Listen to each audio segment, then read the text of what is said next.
Hello, and welcome to IRI Growth Insights, featuring IRI thought leaders, industry partners, and guests. For more than 40 years, IRI has been known for its invaluable data, but these podcasts explore insights that the data reveal to fuel disruption and market growth for CPG, retail, healthcare, and media industries. I'm your host, Tanya Schuckart, coming to you from my home office in Southern California.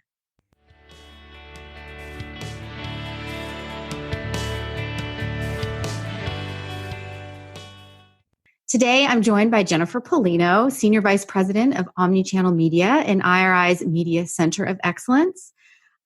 Jennifer, throughout your career, companies have counted on you to turn around marketing media, brand innovation, corporate strategy, and business building.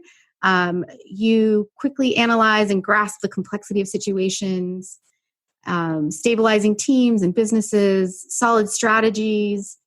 Boy, you've done it all, Jennifer. You managing key licensing, mergers, buyouts, and running P&Ls for budgets up to $450 million.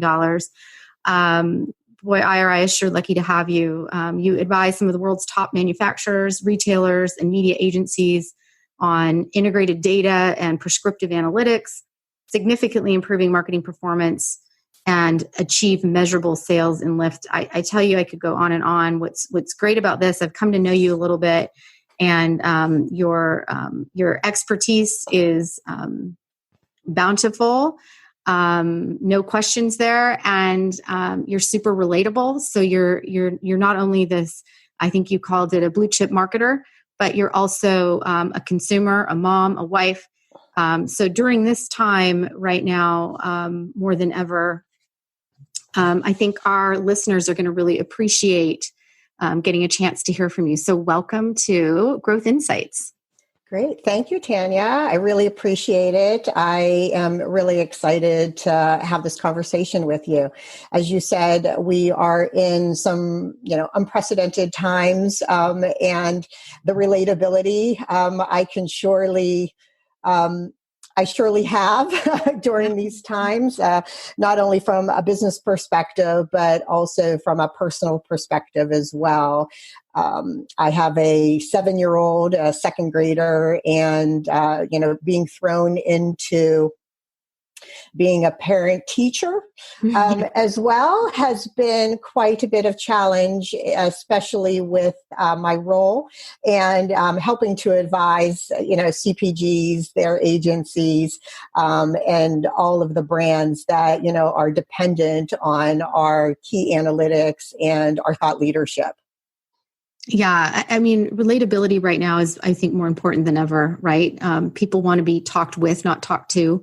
And so, just for context, we're in early April now. So we're right in the middle of the COVID-19 pandemic.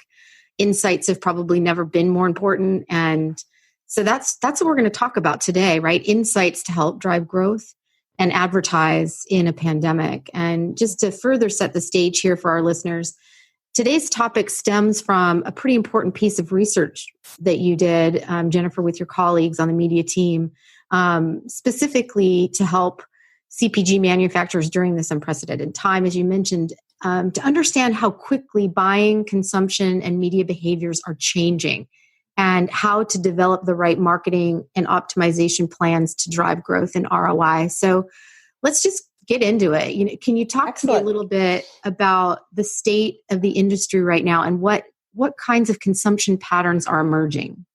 Yes.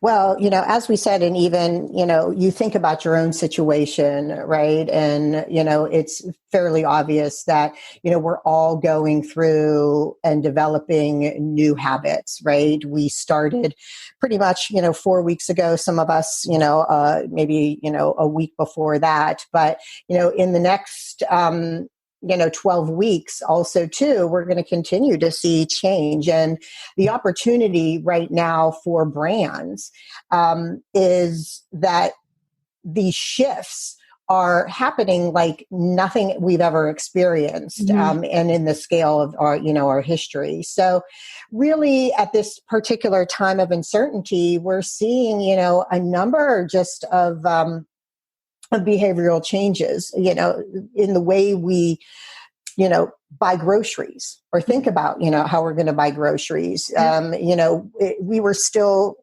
in a, probably 4 weeks ago, 90% of all of our groceries were still bought at brick and mortar. And we're seeing, obviously, the surge of, not only e-commerce, of course, but click and collect opportunities or, delivery. So we're continuing to see that and that demand. I believe that will continue. And I do believe that is one of those habits that also, when we get to a more normal state, we're going to be elevated in as a baseline, right? Yeah. So that like a 90%, tipping point, maybe even. Absolutely. This is certainly a tipping point. And the consumption also, too, is quite different, right? Where we would have, while we might be buying, we're stocking up or people are pantry loading during this time. Right. Also, consumption is going up. All the households basically now have grown because, in a sense, because kids are now being homeschooled. And so where, they were having lunch or even breakfast, outside of the home or going to activities and, having different eating patterns.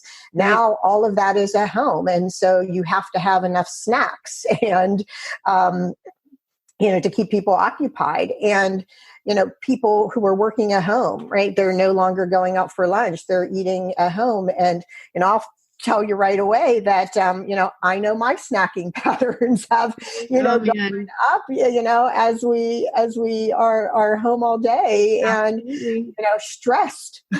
Yeah. The entire food dollars moved from restaurants to homes, right? Mm-hmm. Yeah. Yep. So we're continuing to see that. And then, as we said, the consumption continues to go up. So while pantry stocking, we're seeing that, we do think that, consumption also too has increased. So we're not thinking that, where you might have bought, cans of soup previously, and it might have taken you a month or something to repurchase. Now you're going through them at a much faster rate. Right. Right. Yeah. I mean, I know that's true here, right? In our household too. And we've got 4 teenagers, one of them a college student, and they're all doing online classes. And, some schools are starting the day the way that they normally would. So then you've got, 4 kids, 2 adults all having breakfast together. That was like unheard of weeks ago, and then some of them are sort of as they want to do the work, which is more related to the college kid. And so, she's sleeping until noon. But you're right. Just the consumption patterns have changed even in home, and the amount and the frequency. We're going through food. Right. Like never before. Exactly. Exactly. And when you're also too nesting at home, you think about what you are seeking out as a consumer. You're seeking out products and goods that are comforting, right? To help in this time of anxiety, and that's really it's really an opportunity for brands to think about, how they're communicating to consumers at this time as well, right? Like what type of messaging is going to be important at this time to make sure that you're positioning your brand and not sounding tone deaf, right. To individuals. Right. Absolutely. I wanted to ask you, you did touch on comfort, so I'll come back to that. But So because we're about a month into this now, can you give some examples of the trends that you did see in March now that we're in April? Yes, I can. Some of the trends that we have seen over the past month, right? Obviously, the pantry loading and pantry stocking. One of the interesting phenomenons that we have seen, obviously, is when we talk about like center of store packaged goods products. We're seeing, a a massive increase in new buyers, people that have never bought, certain products again. They're kind of coming back, maybe where they have not purchased those, types of products ever before. Right. I'll just give you a couple examples. One is, so millennials, have for the last several years, some of the center of store products have, and tried and true brands have lost a lot of share over the last year as, categories become more fragmented, variety becomes, more, that these millennials and others are seeking. Freshness becomes important. Sustainability types of packaging become really important, and the claims of which attributes that are important to people are much more varied. They want like-mindedness, right? Millennials. Yeah, and they want to know that their brand stands for something, right? And, stands for the same values that they have. Right. And so we've seen over the past years that, some of those tried and true brands like, say a Kraft mac and cheese or a Campbell's soup or, other packaged type of products, have trended down a little bit in the past, and people switching or doing, working with some other brands. Right. But now what we're seeing is this great influx of, people rediscovering, a brand or, who have never bought, new buyers to a brand.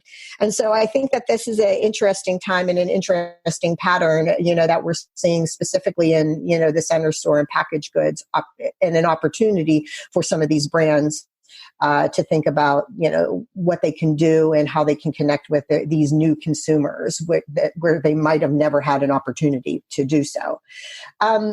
I think just on that Kraft mac and cheese, I think I saw a metric, that Kraft mac and cheese saw 200,000, more than 200,000 new buyers to their brand in the first 3 weeks of March.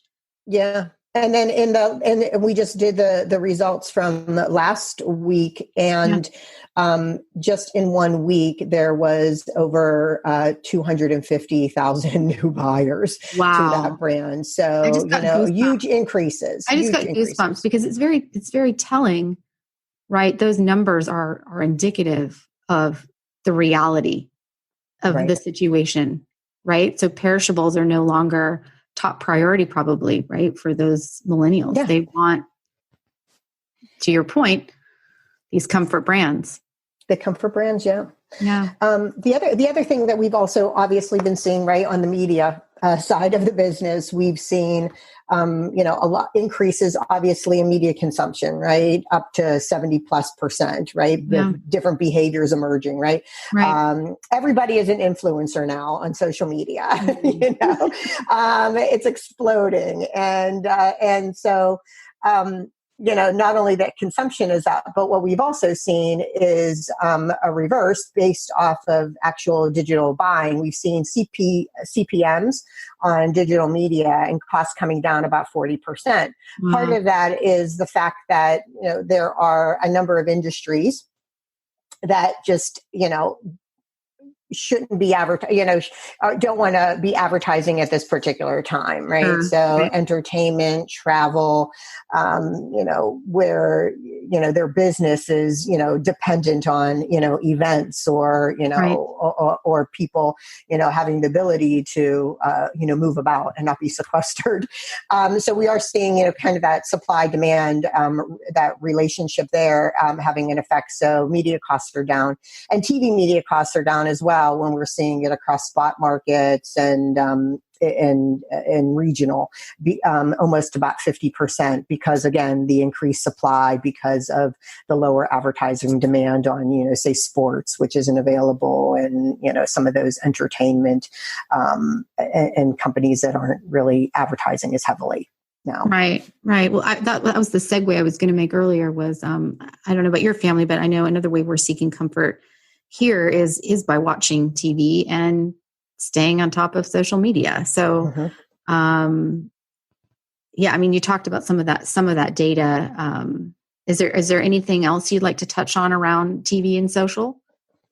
Yes, the one thing I do want to mention, especially on TV, right? I think it's going to be interesting. We have, now we're starting what is traditionally known as the, television upfront market Right. season, where it presents both, some opportunities and uncertainty, certainly for advertisers and media sellers. So the season, which usually kicks off in May and really continues up through kind of the summer months, it's, when a time that advertisers really lock in access to kind of premium inventories and, at different guaranteed rates in exchange for like annual commitments. But, today we're going to probably see, that format, definitely changing. And also too, advertisers really, thinking about how much do they really want to be locked in at this particular time going forward. So the new fronts, which, think about, over the top television and, any other addressable type of means, I think are going to,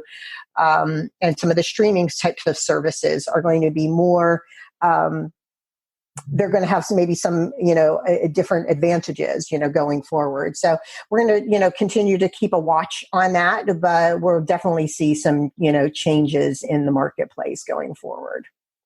Yeah. And I was going to ask, I don't know if this is really even an answerable question right now, but are you seeing adjustments to those contracts? So it's easier to get out of something that you otherwise had paid an upfront for? Is that even? Yeah, we haven't seen that as of yet. Certainly, in the markets like where we have spot, more regional television, there's been, a shift and an opportunity to buy inventory at lower prices. Yeah. Okay. So let's talk a little bit about risk for brands right now. What tips do you have? What broad steps can they take or strategies can they implement during this time? Yeah.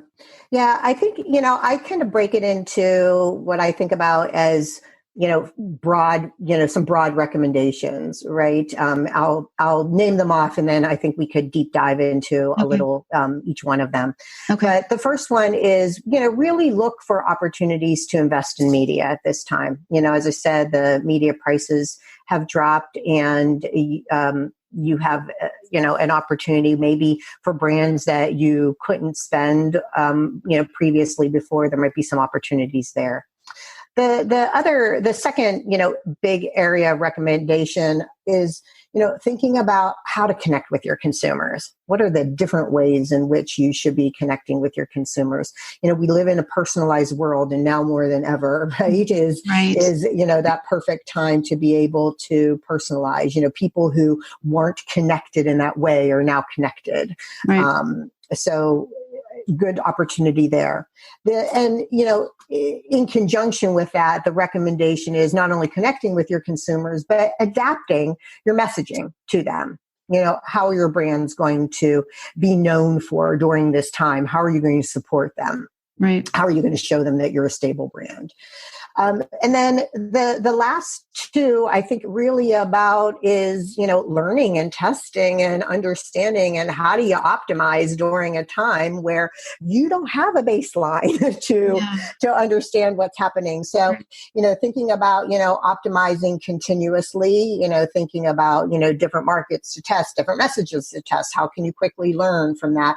And then the last one is, making sure that you holistically look at your measurement and see how your products and your brands are performing against maybe certain target audiences or certain creatives across the board, so that you can learn and understand, how to best move forward, after we return a little bit more to, normal times, and, where maybe your brand has increased their base level as well. Yeah, right.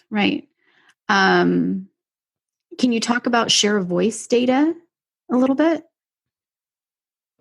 Yeah. So, one of the things that we look at, right, is an opportunity for, if brands aren't advertising, this is where I think, when we're looking for new opportunities to invest in media, if, brands haven't advertised or had maybe a lower share of voice to share of market value, this is really a great time to think about, in a downturn, what are some short-term and long-term gains that you can make to maybe you're the number 2 player in a category.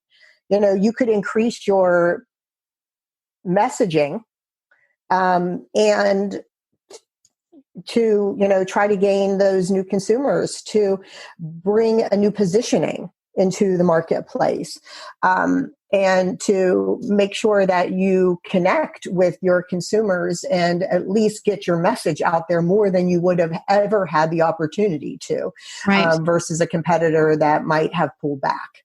Right. That's a great tip. So speaking of categories, I know that you've got recommendations for a lot of categories. Maybe we can talk just about a couple of them. Talked maybe beauty being, a good category that our podcast listeners, might appreciate hearing about. Certainly, I know I'd like to hear about it. Yeah, certainly. And this is one that's near and dear to my heart as well. I mean, I will tell you, I love going into, I don't walk out of Walgreens, for less than, $100 because I'm, like trying new things and, having the opportunity. Same thing, if I go into a Sephora or an Ulta, there's that opportunity to, try and experiment, but I also have it to try and experiment and to go places. Yeah. Now, people are, they're working from home and they're restricted, on socializing. Yeah. And so buying those particular products and say fewer cosmetics because maybe you're just not putting makeup on in the morning or doing your hair, as you normally would. Right. And so consumption in this particular category, holistically, it can go down. Right. Mm-hmm. And so there's those real, potential declines there. So I think, beauty, CPGs and those manufacturers have the opportunity to think about, how do we communicate best to them? Do we have products that can help meet the needs of consumers in a much more, personalized manner, which, that reflects, how their new situation is happening. So, how do you take care of them from a standpoint of, their self-care, right? And self-beauty treatments. Do you have products like masks or different types of treatments or ointments or skincare that you can, come out of, of this time and start looking amazing like you've never looked and well rested before, right? I think that there's a great opportunity there, bath bombs and, products that are helpful for them. Products that make you look great on camera, right? Because everybody's doing virtual communicating now. We all everybody is virtual communicating. That right lighting and the bronzer. Right.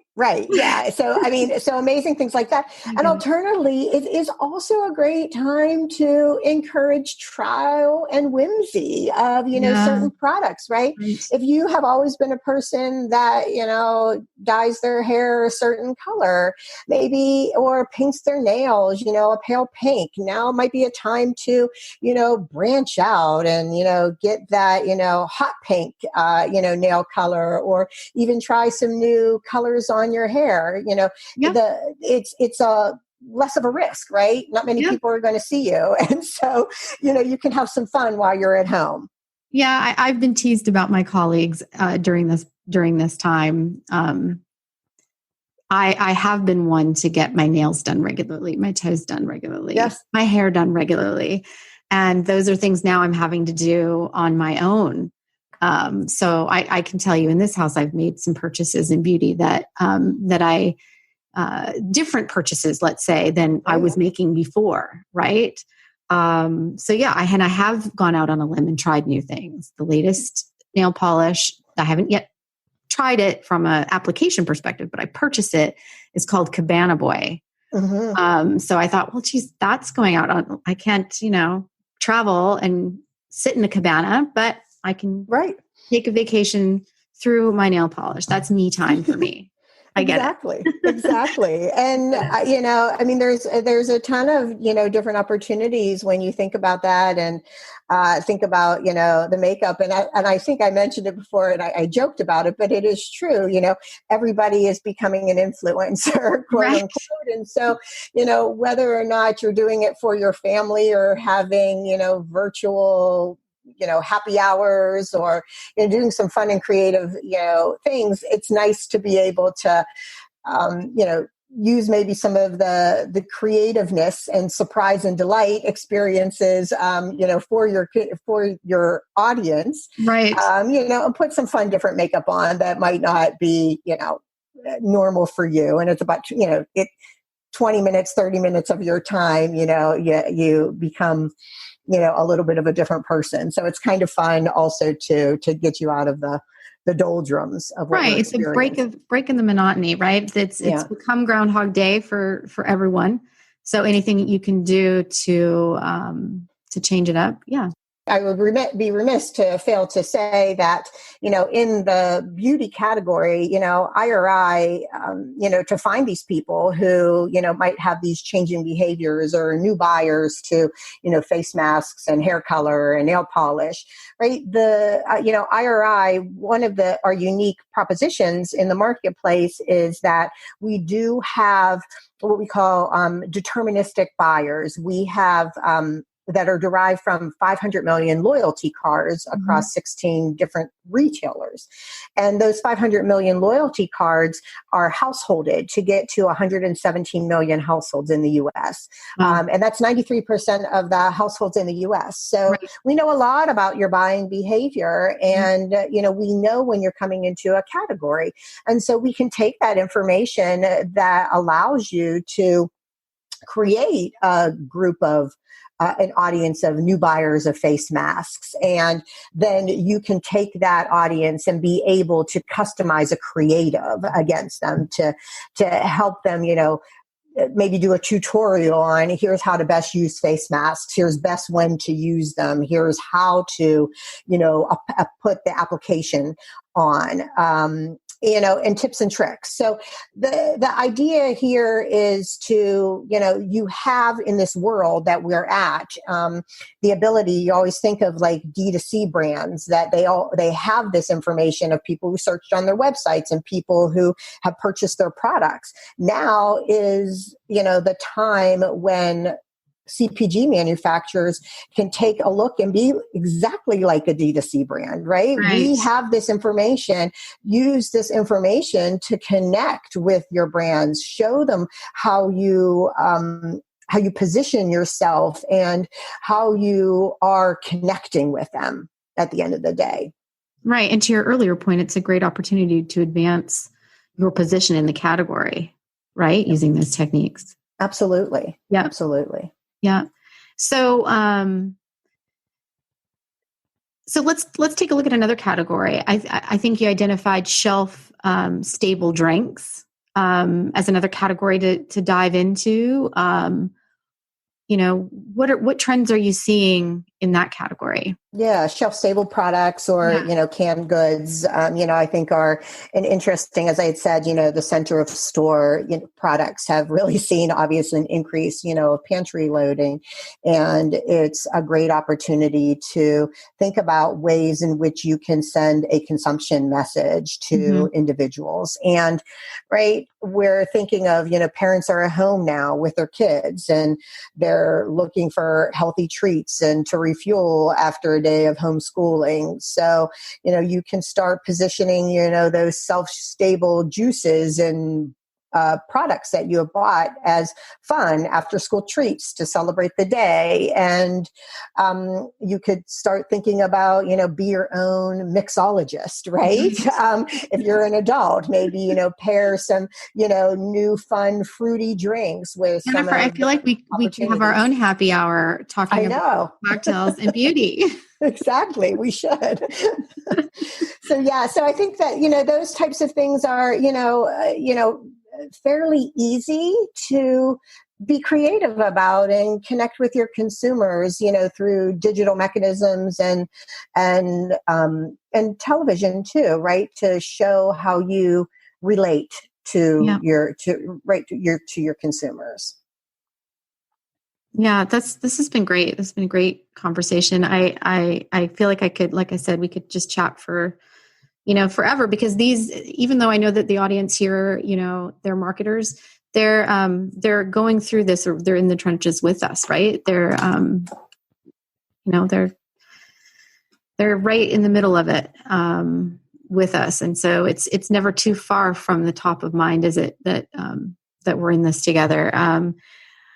For our listeners, you can find Jennifer and the media team's thought leadership on how to advertise during a pandemic on IRI's COVID-19 resource page under Advertising Insights. And you'll also see the full list of recommendations for their categories there as well. Jennifer, thank you so much. Thank you. It's been really fun. It has been fun. A very insightful discussion during a very difficult time for our country and our world. And hopefully we kept it light for everyone. Great. Thank you, Tanya. I appreciate it. And I, as a brand marketer at heart, and, have managed some of these brands, and, thinking about your strategy, it's very near and dear to me as well, to make sure that you have a great position, coming out of these times. And, our clients are, feeding the world and helping the world, through their products. And I think that having more minds to be able to help these, their brands connect with their consumers, and the tools used with the technology that we have today and the data that we have today are only going to make it much stronger going in, and for the brands and the consumers, as we return to more normalcy. Yeah, agreed. It's great to be partnering with authenticity. Again, thank you so much, Jennifer. It's been great. And I look forward to doing it again. Okay. Me too. Thank you. Thank you for listening. Please become a subscriber and let us know what you want to learn more about. We'll serve it up in a future IRI Growth Insights episode. Look for us wherever you get your podcasts, and be sure to review IRI Growth Insights. Also, visit us on the web at iriworldwide.com and connect with us on Twitter, Facebook, and LinkedIn.